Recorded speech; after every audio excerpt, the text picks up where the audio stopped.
This is an important question for any student, but we're going to approach this from a math course and how to use a mean average to calculate what you need on the last assessment so that your average comes up to a particular mark. So let's say that Nibbler Pie has an obedience class and she has completed 3 assessments, and her scores on those 3 assessments are given as a 60, 75, and 95%.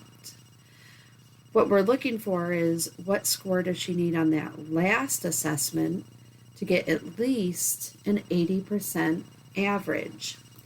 Here's how you could approach this problem. There are a few different ways, but one, just straight from the formula, we know that to find a mean average, we would add all 4 scores, and let's let x equal the last score.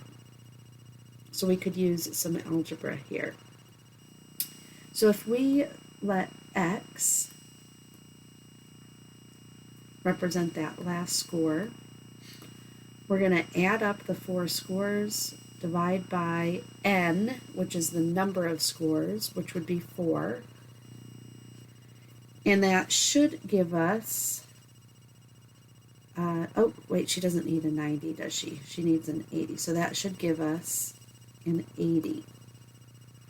So I'm putting in the threshold of what average we're shooting for here. From here, it's going to be a simple algebra equation, and I'll use cross multiplication to do that, because what we have here is 2 fractions equal to each other. I know that 80 doesn't look like a fraction, but if we see it as an 80 over 1, it's more obvious that it's a fraction. But to use cross multiplication, do you remember this process? You would multiply across, so the top and the bottom, so it looks like diagonal. That's 4 times 80.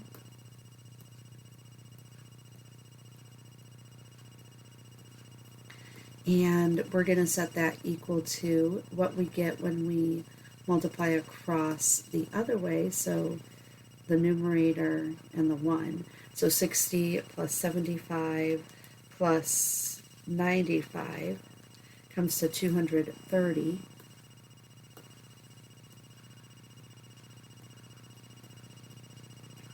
Plus our missing x. So we have this equation and we could solve it from here.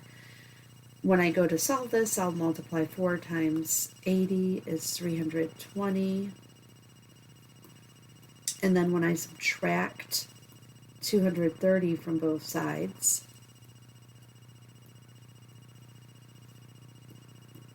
I'd get that x is equal to 90. So luckily for Nibbler, it looks like a passing score is possible for her, but she needs a 90% or higher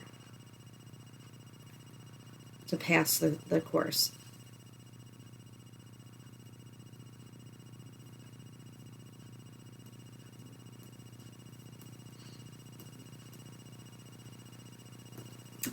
Let me show you another way to envision this problem. It's using the same equation really, but maybe the equation didn't quite come to mind for you.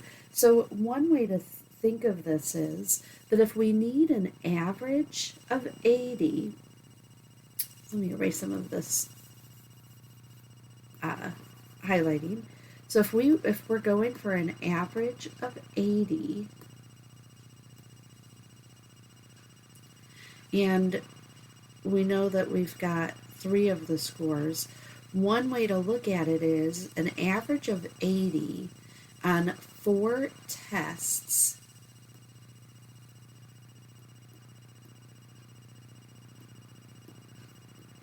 would mean that we need a total of 320 points, 80 times 4. So imagine an 80 on each of the tests.